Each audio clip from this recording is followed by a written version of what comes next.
ओ बिल्लो तेरी अख कतल करे लख कतल, जदों मूव करे करे लक कतल।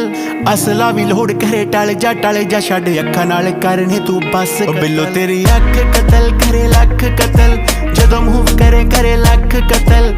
असला भी लोड़ करे टल जा छड़ अखा नाल करने तू बस कतल। 47 है वेट 47 नू मार कले एमजी दे पट्टे जियां जुल्फां ते हार करे। मारेंगी तू किसे नू बरूद दी पुड़िए नकरा बरहटे वांगू सीने चो पार करे। नक विच पाया कोका होंद तड़वा के ऑटोमैटिक जेन तू शकीनी रखे लाके। कद तेरा रफल पठानी वर्गा M16 जही रखिया तू फिगर बना। मामी सच कतल तेरा टच कतल,